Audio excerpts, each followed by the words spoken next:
everybody. Happy Tuesday. It is another episode of Southbridge Street Live. And just for fun, Yes. I have Pastor Sam Hooker with me. Now, I had someone who was not able to make it. Right. And so this morning, I was having coffee at Liberty Coffee House, and you were there and you said yes. Yeah. So I'm so excited that delighted. you're here.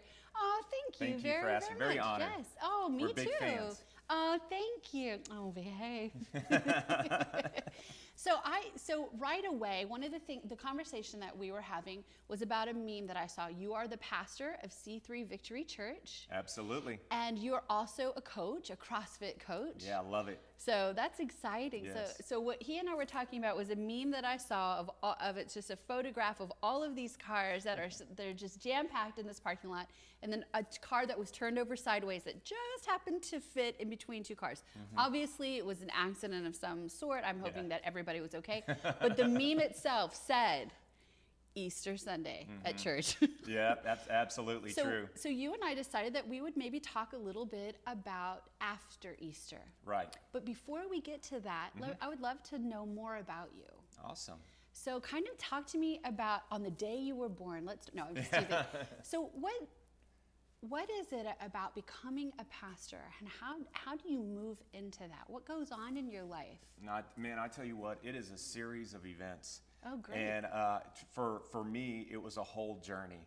I never thought that I was going to grow up to be a pastor. And even though other people were like, oh, yeah, we saw it a long time ago. Not me. I didn't see it. And I wasn't even thinking about church life until I was actually in the middle of a mission trip in Africa, and like out of the blue, just like God dropped it on my heart where, hey, you're going to go back. I was actually living in Colorado Springs at the time. Wow. You're going to go back to Victoria. You're going to serve at this church. And he said, that's your next step. And I think that's kind of the way it happens. It just seems to happen in a series of steps. Wow. Now you don't remind me of someone who looks like a pastor, although I don't even know what that stereotype is. I get that a lot. Because you're a bodybuilder and you're an athlete and your vernacular is very modern, and and I love that you're willing to say you make mistakes. And, absolutely. That kind of thing. So did you fight that at all? Did you say like, I don't know if I fit that mold, or what is the mold? I tell you what, I had such great mentors that always challenged me to be myself. And awesome. and even when I went to conferences, I heard all these different pastors, and they said, "Listen, just be yourself." That's what what the body of Christ, what the church needs is not less and more uniformity, but actually diversity. Right. And that happens when people are just themselves. And were any of your mentors, were they non-denominational mentors? Because I know your church is non-denominational. Yeah, mostly that's who I pull from, but I believe you can learn something from everybody. And so I think it really helps you grow as a well-rounded person when you pull from different streams. So I want to hear about this mission trip in Africa. Oh, yeah. How old were you? I was 19 years old. Okay, I was 19 years old. So was this a mission trip, a faith-based mission trip? Yeah, it was a Christian missions trip. We were going from Colorado Springs to Kenya, Africa, and to go encourage and support the missionaries that were living there at the time and working with the Maasai tribe. And so we got to go and I actually got to stay in the hut with the Maasai tribe and work alongside of them for a little bit. What do you think is a common denominator with every human being in the world since you've been able to get out and you've been able to see? Yeah. Everywhere I've gone, I've been to India. I worked at Mother Teresa's home for the sick and dying in Calcutta, India. I've been to China. I've been to through Europe to South America. And one thing that has stuck out is all of us have some common denominators. All of us have this desire to receive and give love. And one of my favorite scriptures in Ecclesiastes says that God planted eternity in the hearts of men. And to me, it's unescapable, the fact that all of humanity thinks about afterlife. And some part of us all realize that we were created for more. Right. And it just crosses cultures, everything, that people were designed and made to have a relationship with God. So it's really clear. So at 19, you were a part of the church. Yes. Who were your mentors? Well, my mentor at that time, his name was Christopher Beard. He was the director of the internship program it was called 24/7. It was based out of New Life Church in Colorado Springs. And so I was there for 2 years. And then in 2000, I moved back and started working for our home church. And at that time, it was pastored by my brother-in-law, actually. His name's Brick Wall, which our names are hilarious because his name was Brick Wall and my last name was Hooker. Right. And so, which I love. And so sometimes, like when we're out in public, I'll call my wife just by our last name. I'll be like, "Hey, Hooker." And at first, I kind of did it as a joke because, just to get a rise out of people. Right. Now, then it became second nature, and I didn't Right. make the connection. Sure. And your wife is a pastor as well. Yes, and she actually helps lead the church with me. Wow. And we do it together, which has been an adventure for our marriage. Oh. But she likes me on most days. She likes me on most days. I love that. Where did you guys meet? Oh, we met at the church that I now pastor when we were 11 years old. And she this is what she claims, that she knew from the moment she saw me that she wanted to marry me. 11 years old. At 11? Oh, wow. Yeah, that was not on my radar. I was still like totally into RoboCop and Crocodile Dundee and stuff like that. I was like still playing with my Transformers and G.I. Joes. I wasn't thinking about marriage. Right. But she used to write me letters. But she was, and she in was high right. school and drip wax on them. And then my mom found them, and we're like, she was like, "Who is this girl? This is creepy." And then I was like, "I don't know. I'm staying away from her." And then here we are, 16 years, married 16 years, 3 kids. So Okay, you guys ate the it. wax letters His wife really is work. actually here in our studio audience, and she Oh. is cracking up, and I cannot help that. That is hilarious. Yes. Well, we're gonna have to ask her about the wax you later. should, and other things that happen with leather jackets and Focus. I know I'm gonna be in trouble. You're in such trouble with that.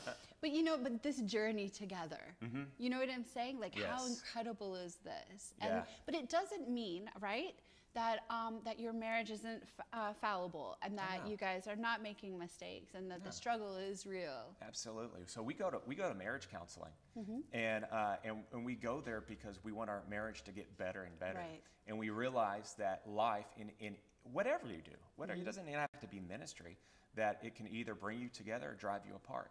Right. And ministry, the church is no exception. Wow.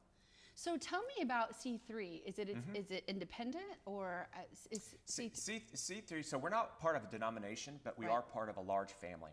And that's how I describe C3. It's just a global family. It actually got started in Sydney, Australia. Wow. And then we ended up building relationships with somebody that came out of that church in Sydney that planted in San Diego, and just over the years began to get to know them.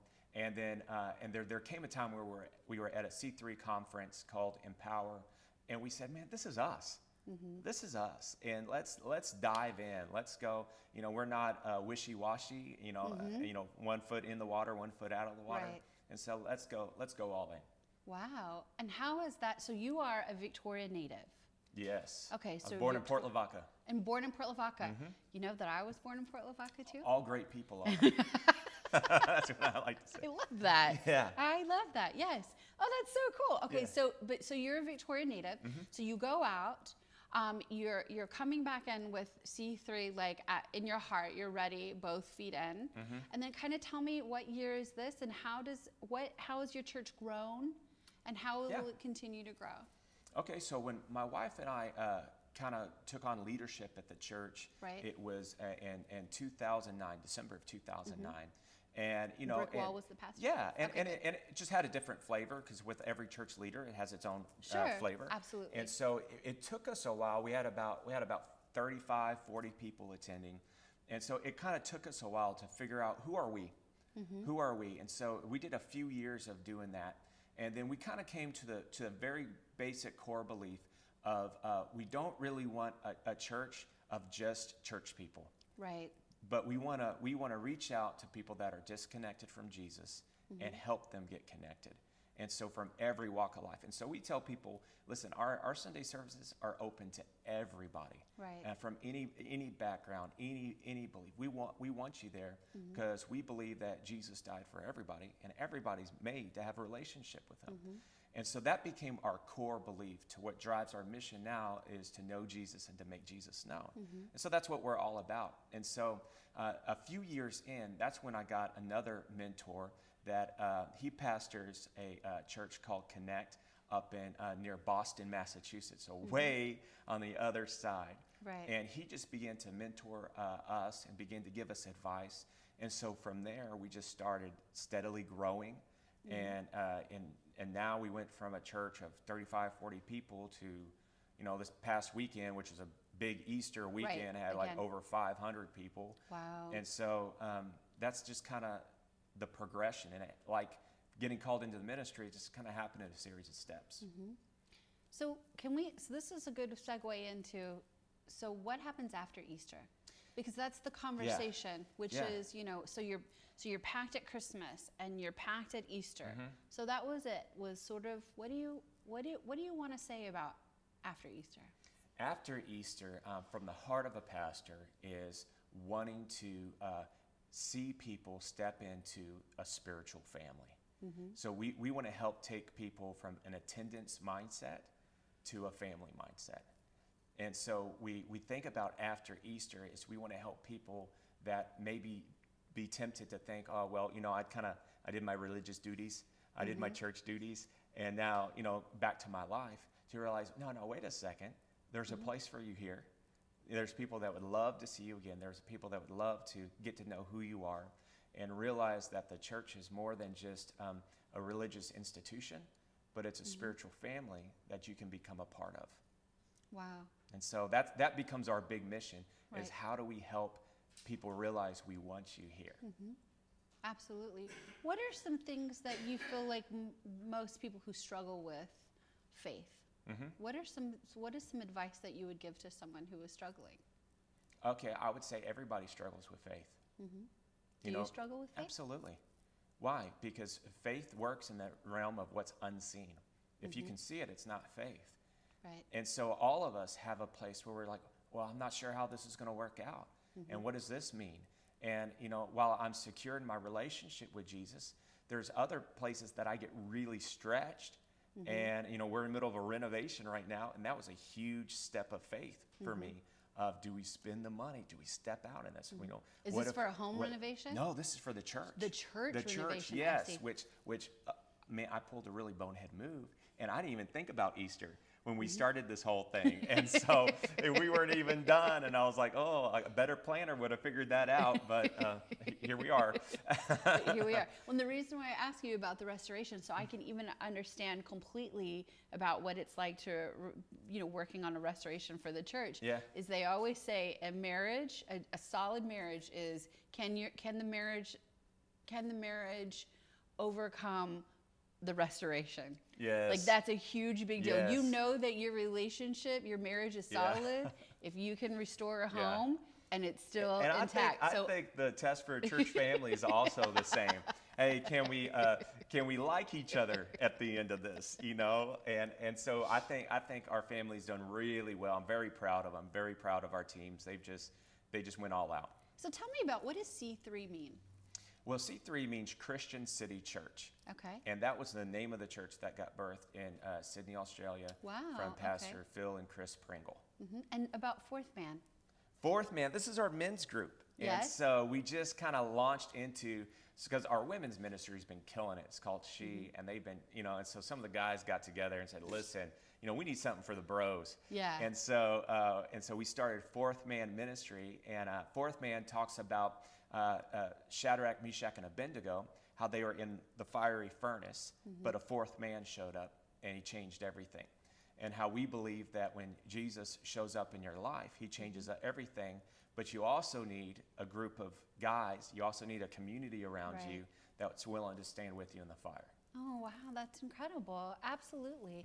So I'm going to cross over really quick with the CrossFit thing. Yeah. Which is, talk to me about being a pastor and being a coach. Yes. So Or being an a instructor, pastor, or how being do a you- pastor and being a coach is just about bringing out the best in people. Right. That there's a treasure inside of everybody, and my job is to empower that. My job is to help people see the gift that's already inside of them, that maybe never got life spoken to it, never got recognized, and maybe we don't know it's there. We don't know it has a place. Same thing comes into CrossFit. Is it's built on functional movements. What that means is your body was designed to move that way. And when it moves that way, you get healthier. And that's what I love doing, is helping people get healthier. Wow. And your body is your temple. That's right. And that is such an interesting thing to see you and to recognize that that's a discipline. And sometimes a discipline that people sometimes take for granted. Yeah. So they struggle. They really, really, really want to be Yeah. healthy. They And- really, really want to be Yes, I totally happy. agree. They really, really want to be these things, and it's hard to. And this is for what I people to struggle. told my people. I said, I never want my my body to live shorter than the calling that's on my life. I want my body to last all the way until Jesus says, you did everything that I called you to do on that earth. I want a body that can make it that far. Wow. And so my family comes from a history of heart disease. So I know I've got to watch what I put into my mouth, and I've got to make sure that I'm getting work done with my body, because not only do I want to be here for the calling, but I want to see my grandkids. And I think the world needs more grandfathers, more grandmothers, more great grandfather, great uncles, all that sort of thing. And so we want to make sure that we're doing what's necessary to last that long. Again, absolutely incredible. So tell me, where's the church located and what are the service hours? Oh, it's at 1604 East Crestwood, and we have two services on Sunday morning, 9 a.m. and 11 a.m. And I like to get people there around 10:30 or 10:45 because we like to mingle. And what I try to tell people is, hey, come early and stay late, because church is more than what happens from 9 to 10:30 and from 11 to 12:15. It's also the in between.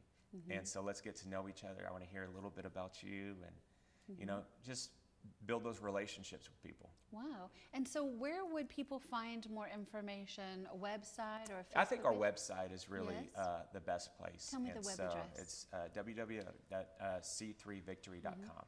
Wow. Okay, so this was awesome. I really just Yeah. love so much It that I worked saw out. you at the coffee shop and that you were able to do this. Yes, Thank you very so honored for much being here. for coming and being a part of the show. Thank you. Is I there appreciate anything your that you time. would like for the viewers to? Did we cover it? Oh, I think we covered it, and I think what our viewers need to know is that there's a healthy church in Victoria, and it's led by a lot of different church pastors all over. That's what I love about Victoria, is we have some incredible pastors in this city. We do. And so I love that Victory is just a part of a much bigger picture. Very cool. Thank you so much for coming. Thank you. And being a guest. It's Last my minute. honor. My honor. Thank Awesome. you, Ingrid. Thank you guys so much for watching Southbridge Street Life.